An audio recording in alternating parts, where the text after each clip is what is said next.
बिस्मिल्लाहिर्रहमानिर्रहीम। अस्सलाम वालेकुम नाज़रीन, आप यूट्यूब चैनल देख रहे हैं, मैं इमरान खान हूँ। नाज़रीन, हसीना वाजिद और उनका अंजाम ये पाकिस्तान की एस्टेब्लिशमेंट के लिए एक और परेशानी है और पाकिस्तान के अंदर मीडिया को एक मरतबा फिर से हुक्म दिया गया है कि इसके ऊपर आपने ज़्यादा डिस्कशन नहीं करनी, क्योंकि जब आप इन चीज़ों के ऊपर बात करते हैं तो फिर पाकिस्तान में अवामी रद्द अमल को तक़वियत मिलती है या लोगों को ये लगता है कि वो भी पाकिस्तान में ये कर सकते हैं। तो हसीना वाजिद का जो अंजाम हुआ या जिस तरीके से उनकी वहाँ पे हुकूमत ख़त्म हुई, उन्हें अपना मुल्क छोड़कर बांग्लादेश भागना पड़ा, उसके बाद उनको सजाए मौत हो गई अगले चंद महीनों में। और अभी हसीना वाजिद वहाँ पे है तो नहीं बांग्लादेश में, लेकिन अब ये कहा जा रहा है कि जल्दी पकड़ के उन्हें लाया जाए और लाकर फांसी की सज़ा दी जाए। ऐसे लोगों को फांसी होती नहीं है, इन्हें असाइलम मिल जाते हैं। दुनिया के बड़े ताकतवर मुल्क इन्हें अपने कंट्रोल में रख लेते हैं और वक्त आने पर इन्हें इस्तेमाल किया जाता है। बहरहाल बांग्लादेश की आवाम जो है मुबारकबाद के मुस्तहिक हैं, उन्होंने एक बड़े जालिम रजीम का खात्मा किया है और पाकिस्तानी हुक्मरान इस बात से डरे हुए हैं कि अगर हसीना वाजिद वाला अंजाम उनका हो गया तो क्या होगा। और इसी डर की वजह से फौरी तौर पे पाकिस्तान के मीडिया को यह अहकाम दिए गए कि आपने ज्यादा इस मामले को डिस्कस नहीं करना, इसकी गहराइयों के अंदर आपने नहीं उतरना, वरना पाकिस्तानियों को एक नई उम्मीद लग जाएगी कि पाकिस्तान में भी फांसियां हो सकती हैं, तख्ते उल्टे जा सकते हैं, पाकिस्तान में भी जो है वो जालिमों की पकड़ हो सकती। लेकिन हुआ क्या था, बांग्लादेश के अंदर गोली चला दी थी सरकार ने, पुलिस ने और फौज ने गोली चला दी थी, जैसे पुलिस ने और फौज ने पाकिस्तान में बार बार गोली चलाई। तो बांग्लादेश की जो वजारत दाखिला या जो पुलिस चीफ है, ये सब लोग पकड़ में आ गए और बाद में वादा माफ गवाह भी बने इनमें से लोग।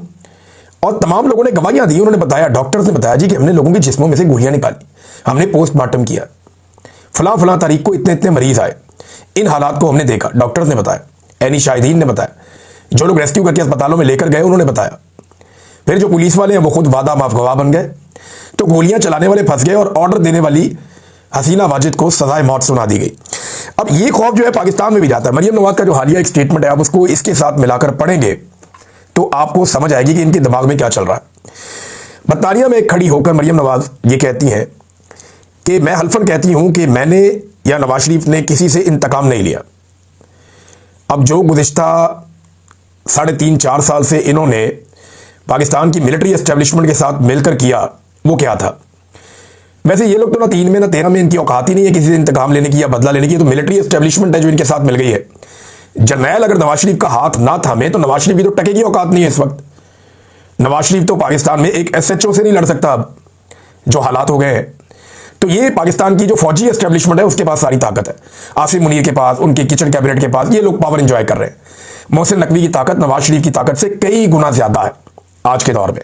तो अब इन्हें फिक्र पड़ गई है कि जनाब ये जो हसीना वाजिद के साथ हो गया, या जो एक अवाम के अंदर शऊर आ गया है, जो हर तरफ रोला पड़ा हुआ, अभी मैं यूरोप से होकर आया हूं भाई, लोगों के सेंटीमेंट्स ऐसे खौफनाक है मैं आपको बता नहीं सकता। जो लोग हमें मिलते हैं वो भड़के हुए हैं, जो लोग हमें सड़कों पर मिलते हैं, बाजारों में मिलते हैं, वो बहुत गुस्से में है। वो ये कहते हैं पाकिस्तान का मजाक बनाकर रख दिया एस्टेब्लिशमेंट ने, और वो इन सारे सियासतदानों को उनका सहूलतकार समझते हैं, इनको बराबर का कसूरवार समझते हैं। हमने वहाँ, मैं गया जर्मनी में, वहाँ 1-2 दोस्त हैं, कुछ लोग हैं, उन्होंने प्रोग्राम्स किए हुए थे। उसके बाद कोपेनहेगन में, और फिर एक बहुत बड़ा प्रोग्राम बार्सिलोना में हुआ। मैं जितने लोग वहाँ तशरीफ लाए उनका शुक्रिया अदा करना चाहता हूँ। बहुत सारे लोग वो अंदर नहीं आ पाए क्योंकि वो सारा हॉल भर गया था, लोग कुर्सियों पर छोड़कर सीढ़ियों पर बैठे हुए थे। और जितने वहाँ मुकर्रीन थे उन सब ने दबाकर बात की मिलिट्री एस्टेब्लिशमेंट के खिलाफ, दबाकर सब ने जर्नैलों की ज्यादतियों के खिलाफ आवाज उठाई। सब ने आवाज उठाई कि बड़ा जुल्म किया गया पाकिस्तान के अंदर, लगातार जुल्म किया गया। और तमाम लोगों ने मौजूदा हुक्मरानों के खिलाफ तहरीक चलाने पर जोर दिया। और तमाम लोगों ने जो है पाकिस्तान में इमरान खान की सपोर्ट का अज़म भी जाहिर किया। वो इसलिए कि इमरान खान इस वक्त खड़ा है हर जुल्म और फस्तायत और जबर के सामने, और उसके साथ ज्यादती हो रही है। यह कहानी वहां शुरू होती है जहां से इमरान खान साहब को उनके दफ्तर से रजीम चेंज ऑपरेशन करके निकाला जाता है। वैसे तो एक कहानी जो है वो 60-8 दहाइयों से चल रही है, लेकिन कोई एक लफ्ज भी किसी ने कहीं पे कोई ऐसा नहीं बोला कि जहां से आपको जरा सा शक हो जाए कि यह मामला किसी और तरफ जा रहा है। दबा के लोगों ने वहां तनकीद की और लोगों के सेंटीमेंट्स देखने वाले थे, खवातीन के, नौजवानों के, बुजुर्गों के। मैं लोगों को मिला हूं वहां पे, लोग बहुत गुस्से में। तो ये जो गुस्सा है उसकी वजह से डर है, और डर ऐसा है कि नवाज शरीफ ने और मैंने किसी से इंतकाम नहीं लिया। यानी अब ये सोचते हैं कि 9 मई भी हम पे पड़ जाएगा कल को, 26 नवंबर भी हम पे पड़ जाएगा कल को, तहरीक लब्बैक का जो कत्लेआम हुआ ये भी हम पे पड़ जाएगा कल को।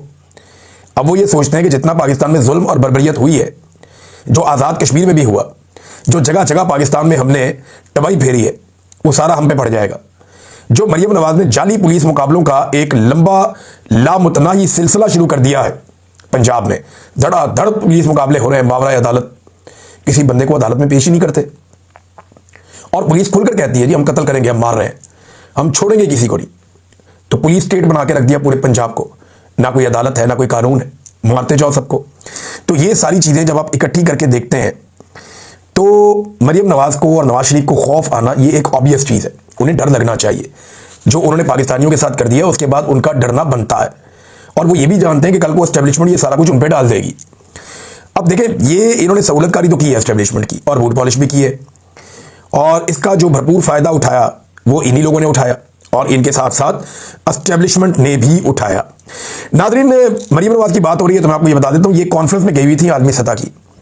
तो ये जो कॉन्फ्रेंस थी, ये कॉन्फ्रेंस हुई ब्राजील में, और ये यूनाइटेड नेशन के हवाले से थी और क्लाइमेट चेंज के बारे में थी, माहौलियाती आलूदगी के खिलाफ।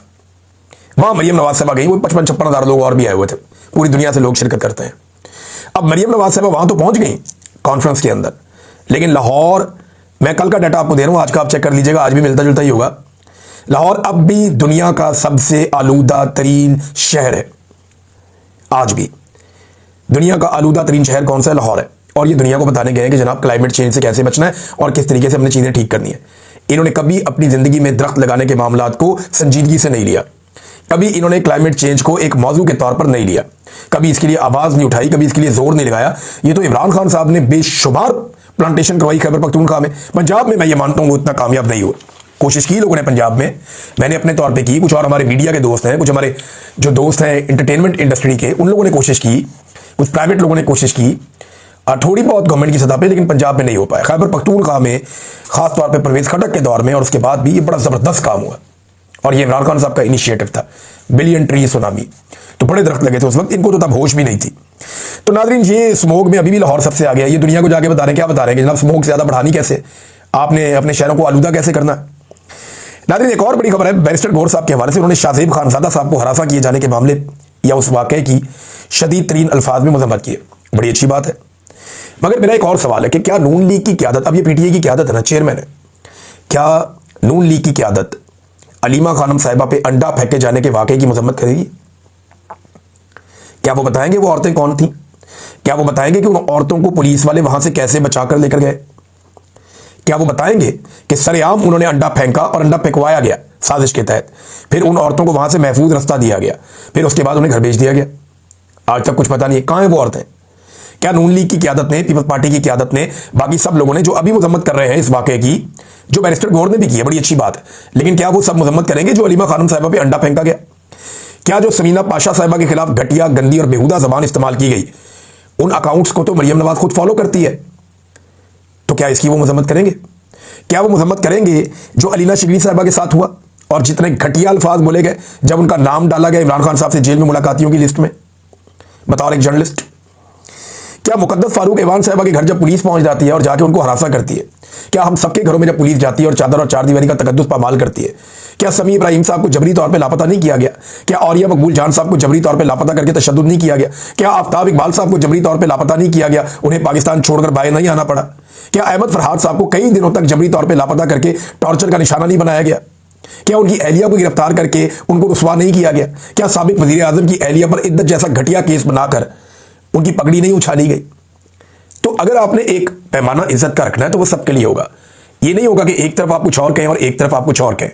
मैं हर उस वाकये की मजम्मत करता हूं जहां पे फैमिली की मौजूदगी में किसी को हरासा किया जाए। हम भी अपनी फैमिली के साथ बाहर निकलते हैं, वल्नरेबल होते हैं, कोई वाकया हो सकता है, मुझे पीरजादा के साथ हो सकता है, मेरे साथ हो सकता है, साबिर भाई के साथ हो सकता है, कोई शरारत कर सकता है, कोई चालाकी या होशियारी कर सकता है।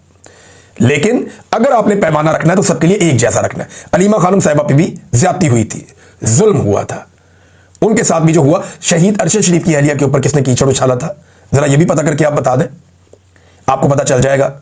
उनकी फैमिली के ऊपर कीचड़ उछाला गया, एक शहीद की फैमिली के ऊपर, खवातीन को सड़कों पे यहां घसीटा गया, तो वहां पे भी कदम किया जाए, वहां पे भी जो है मजम्मत की जाए इन सारे वाकयात की।